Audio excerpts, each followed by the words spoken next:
I'm with Under One Tent, a signature program of the Contra Costa Jewish Community Center, and our partners with our book talks, Congregation B'nai Shalom, and Diablo Valley Hadassah, and in this case, also Congregation B'nai Tikva. Now, the more formal introduction of our author, Steven Hartov.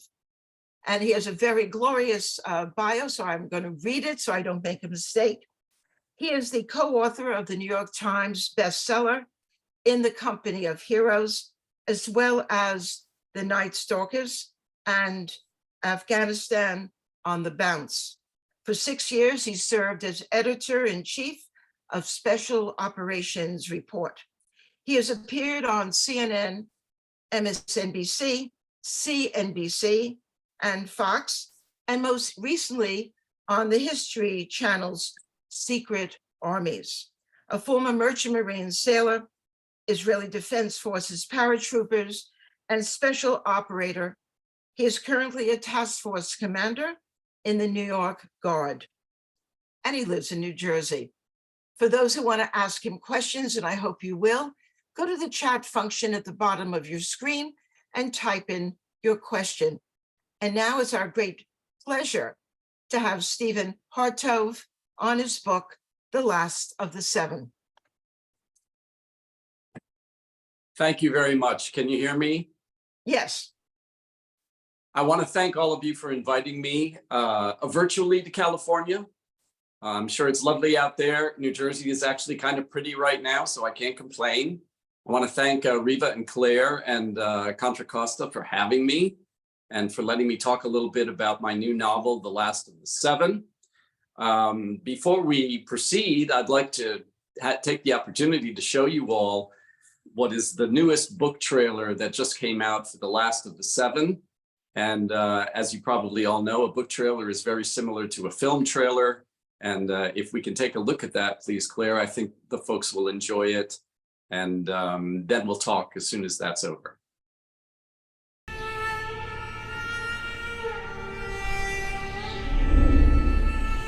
In the Sahara, the sun could make a man bleed.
The Last of the Seven, a novel of World War II by Steven Hartov.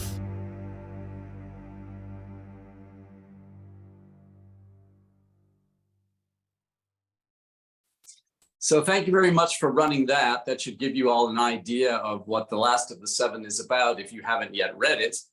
And I'd like to talk a little bit about process and how I came to write that book. As Riva was saying, my background is sort of interesting. I was the son of a Holocaust refugee. My blessed mom, who recently passed at age 96, but she had a great influence on my life, especially as a reader when I was a young child.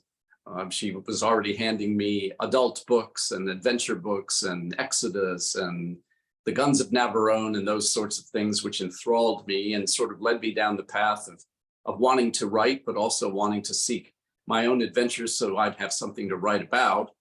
So when I was about 19, I left college in the middle of college, and I went and joined the Merchant Marine to see the world, and ultimately to wind up in Israel if I thought I could get there, which I did.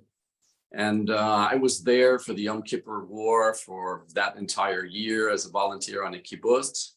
And then I went back and finished school. And when I was done, I had already determined that what I really wanted to be was an Israeli paratrooper. So I went back to Israel, and I spent a number of years in the IDF as a paratrooper and also in a special operations unit of intelligence and special tactics and so forth. And then I did about 12 years of reserves in the IDF. And during that period, I had begun to write. So my first novels were a series of spy novels called The Heat of Ramadan, The Nylon Hand of God, and The Devil's Shepherd.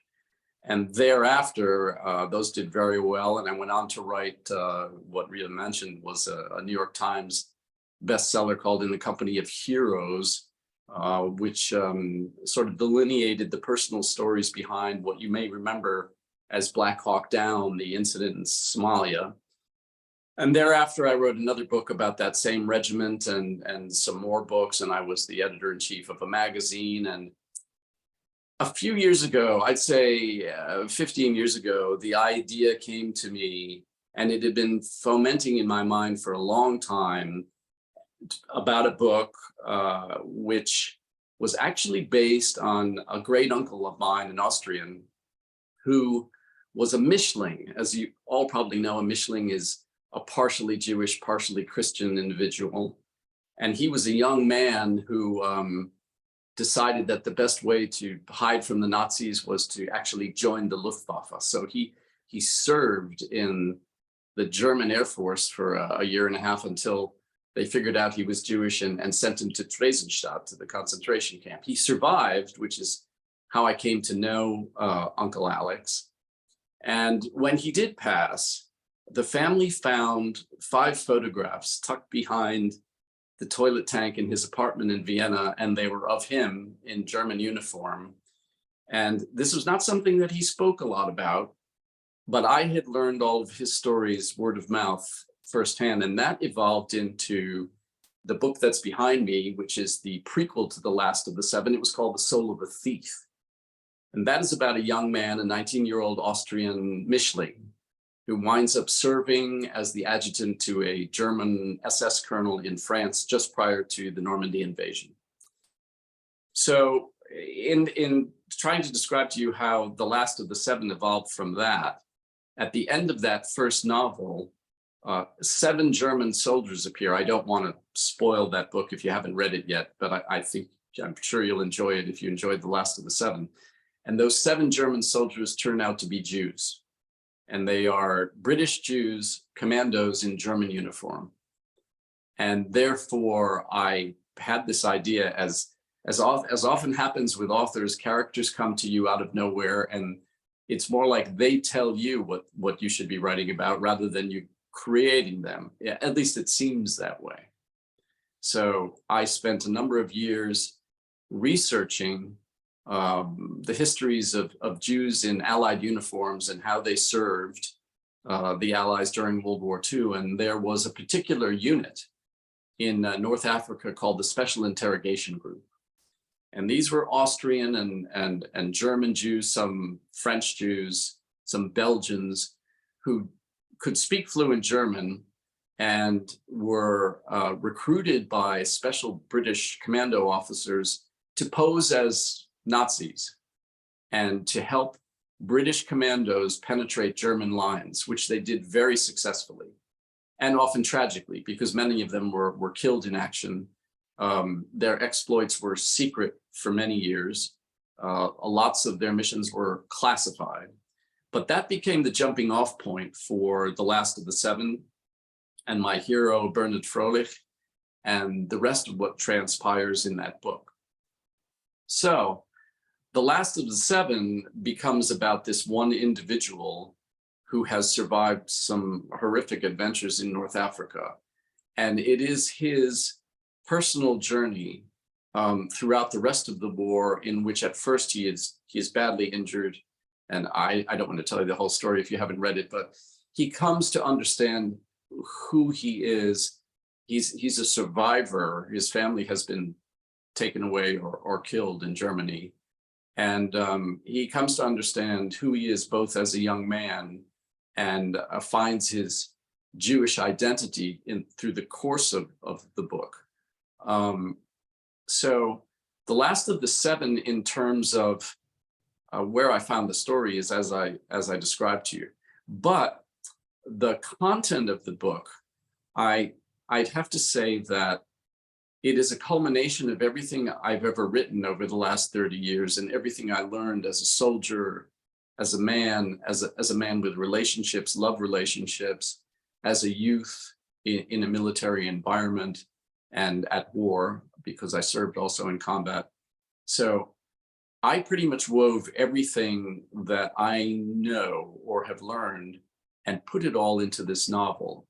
And I'm happy to say that many people have been enthralled by the verisimilitude of the book, which comes from my own experience, and that's generally how I write. I tend to write things that I've experienced because I'm able in that way to offer you the smells, the sounds, the experience through my eyes, and of course through the characters themselves. So that's my process when I create something like this, and it takes me a long time.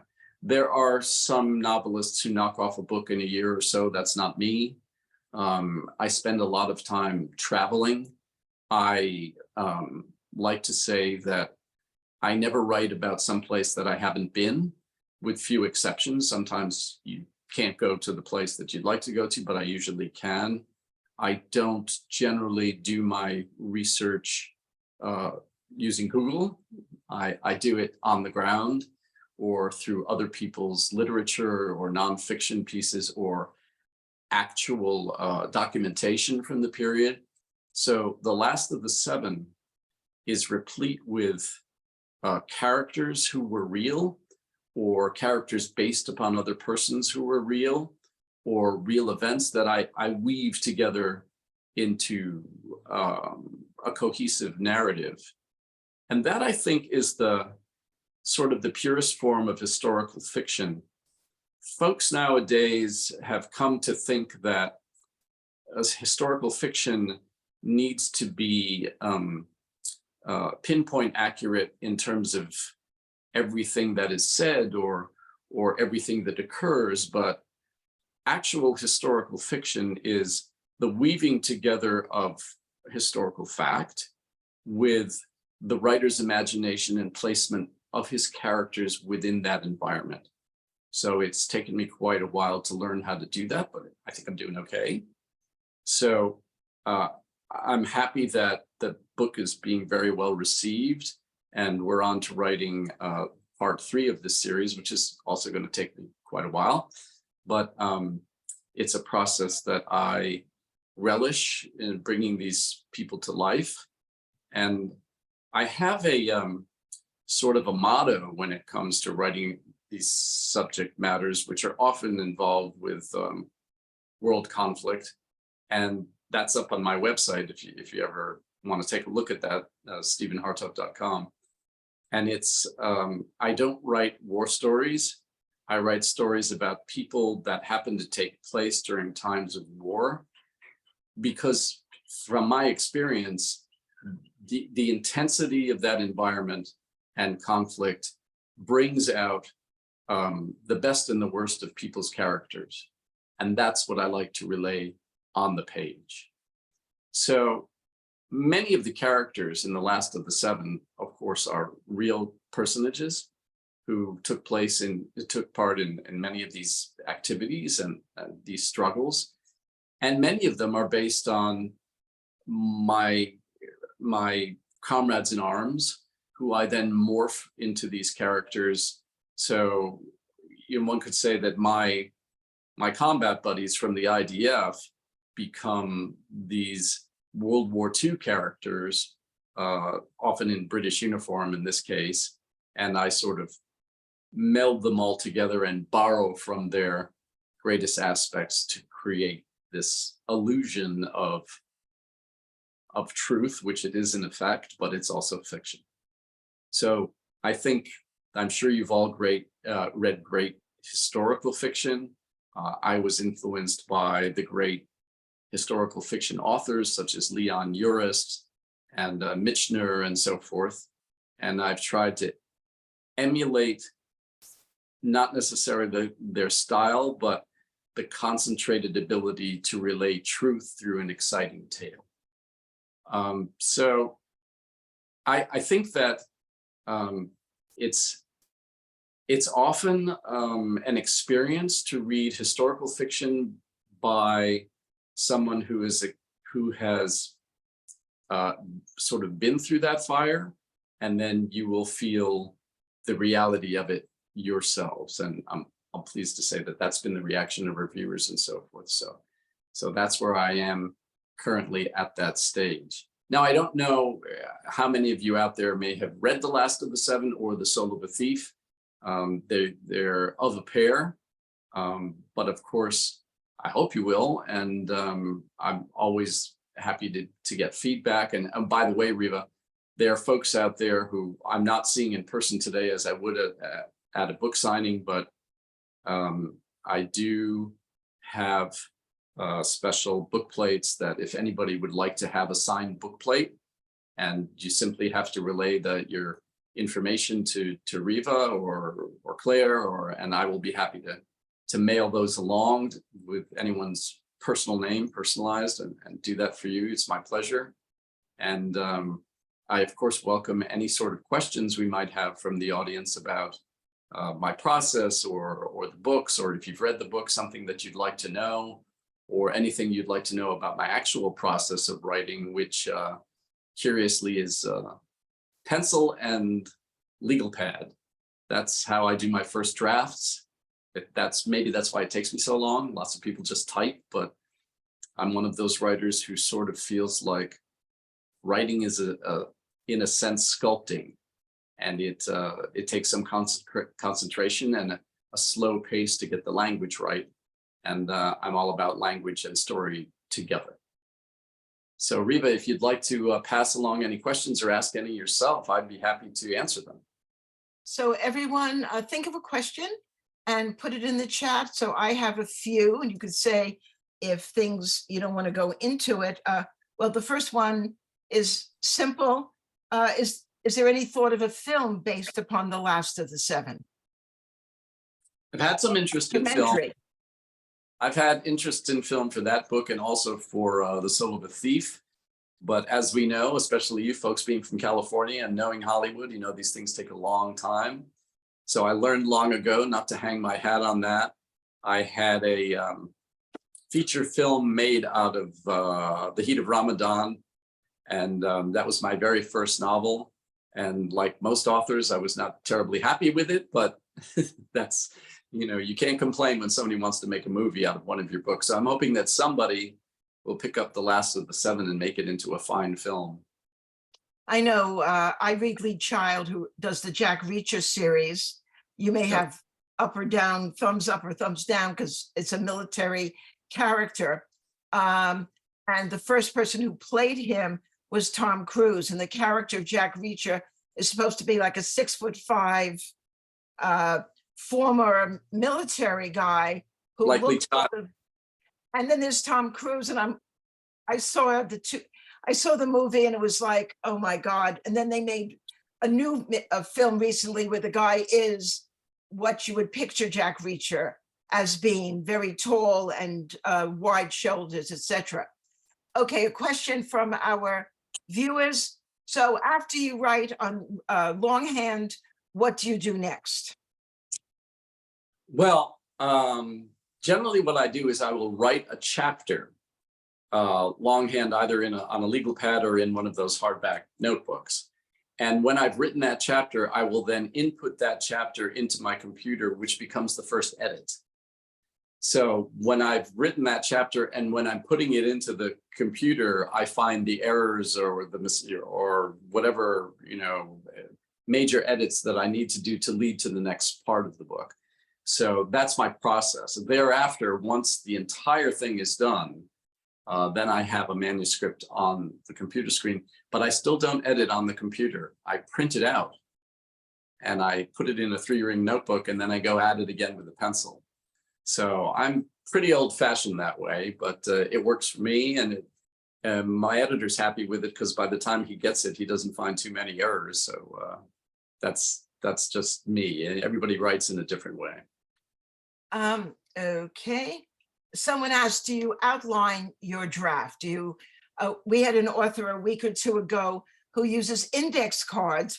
They were behind her to say, okay, I'm going to do this character. And then I don't know if she put string between the different cards, but do you do anything like that? Yes. I'm a firm believer in outlining, because if you outline a book, you can't get lost.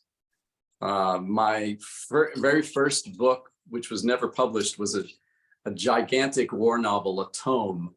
But I was fortunate in that I got my first agent using that novel. His name was Albert Zuckerman, and he was a very famous agent who recently retired. He ran an agency called Writer's House, and he was Ken Follett's first agent. And so Al brought me into his office and he said, kid, you know how to write, but you have no idea how to write a book. So he taught me the technique of outlining, and I use index cards too, so I can move chapters around on a board on the wall, but I also detail outline every chapter before I write it. So I never get lost. I know where I'm going. And I use the Hemingway technique of always stopping.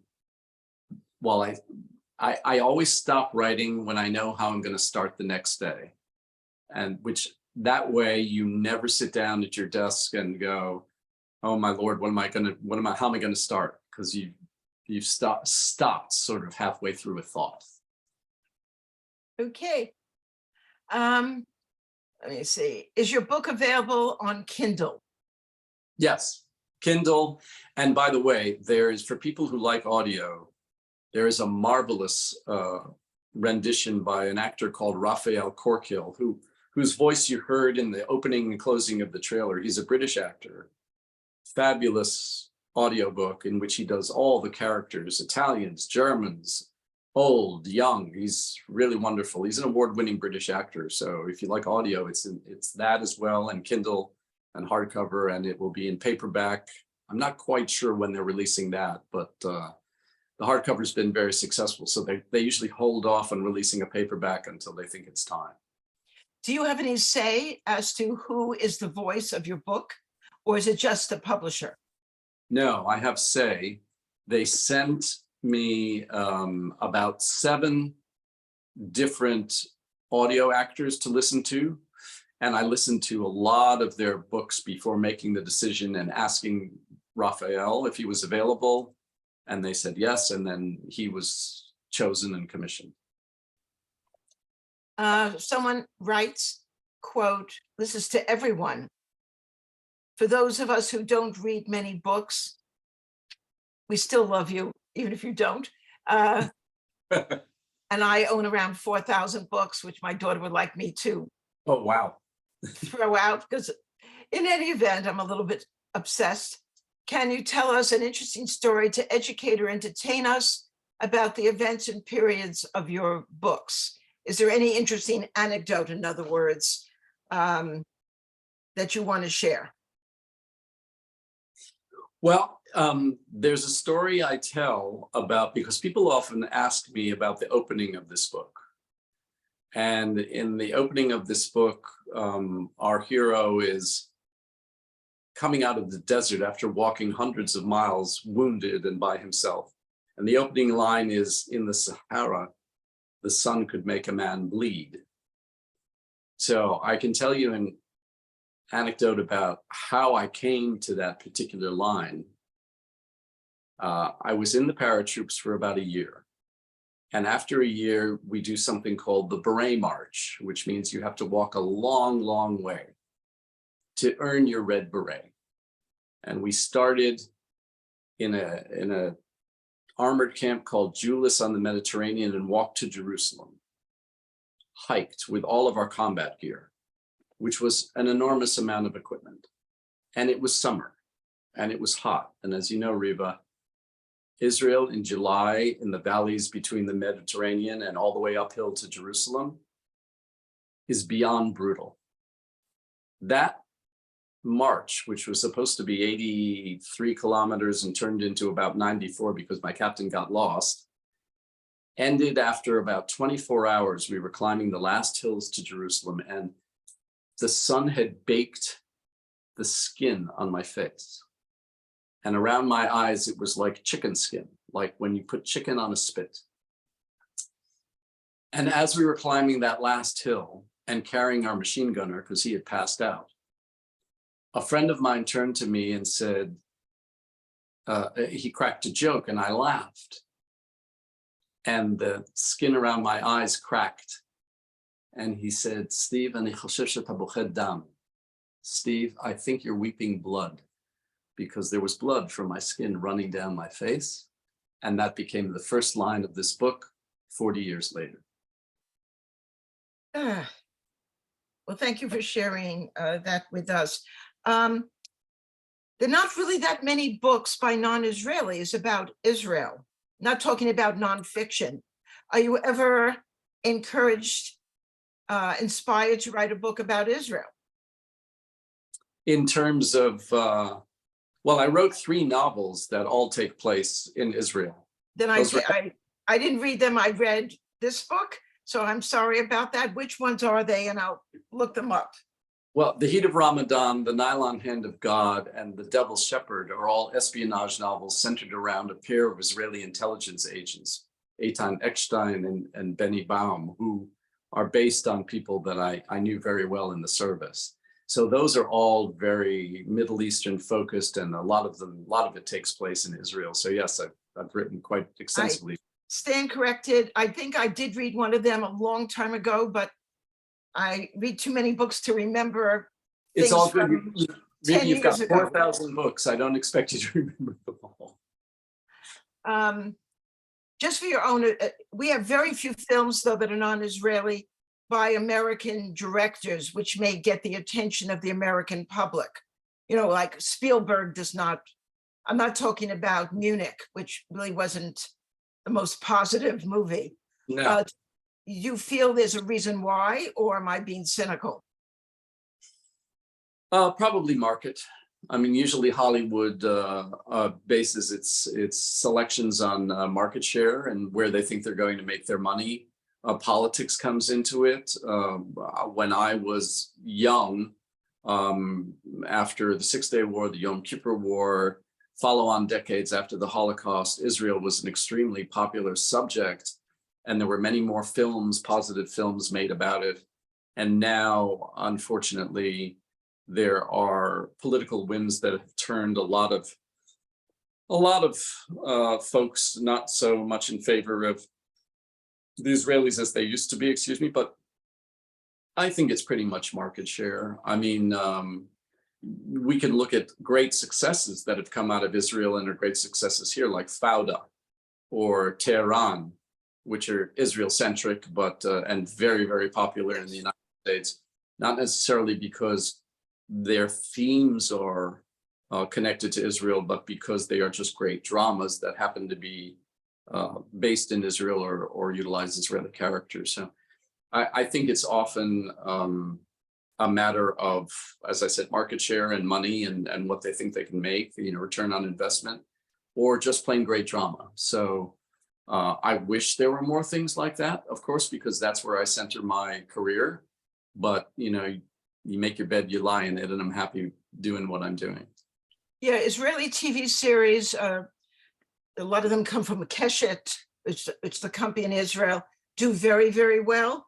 But the American-made Israeli movies by prominent directors aren't with us very much. And Right. Unfortunately, Exodus, which I loved as a young person, doesn't really have the legs No. that, except for Paul Newman, it doesn't have the legs or some cinematic quality that we enjoyed in 1960. Correct. Let me ask you, since you were in the IDF, the Israeli Defense Forces, and also in the American Merchant Marines, how do you compare can you compare the IDF to American services? Really interesting question. I was in the Merchant Marine as a kid, and I didn't have a comparative analysis, of course, then. When I served in the IDF, I think that Israel was regarded as, in terms of the army, was regarded as very elite in terms of the quality of the average soldier and the quality of military technology. Now, we have comparable capabilities now in Israel, very high-tech comparable capabilities to American or British or European armies. The one thing that is still different, and I think will always be that way, is because Israel is so small, everybody is in the army. Every citizen understands the military experience. Every citizen supports, for the most part, the IDF or folks who are serving in the IDF, and you don't find that anywhere else. So the advantage that the Israeli soldier has is an advantage of morale. And it might be interesting for your folks to note that when I was in the IDF, we had a number of foreign volunteers in some of our most elite units who were not even Jews, but had come to Israel because they wanted to serve in an army where the public would show gratitude for their doing so. And that was a surprise to me. I was always surprised to run into a British commando, a former British commando, or I had a fellow in my sister battalion who was an American. He had been in the special forces in Vietnam and had been treated so badly when he came home that he went to Israel to serve someplace where they'd thank him when he came home on Shabbat. So, the difference, as I said, is that the size of Israel and the way the citizenry regards the military is almost completely different than anywhere else. And that makes the Israeli soldier unique. Another last question. What order should we read your books in? Is there any order? Yeah, that's from Marguerite, who always has very good questions. What order would you recommend? Well, these novels, Marguerite, I would say now that you should probably read. I mean, you can read The Soul of a Thief and The Last of the Seven are really interchangeable. And I can't tell you why without destroying the surprises, but you can read either of them first and you will find the connectivity when you get to the end of either one. So it really doesn't matter. I'll be happy whichever one you read first. It doesn't matter. Read them both. Steve, I want to thank you so much. Again, this will be recorded and we'll send it out to people who couldn't make it this afternoon. We wish you the best. I used to write, well, I did write a novel, but it didn't sell. So, but I did write in longhand. It was a long time ago. There you go.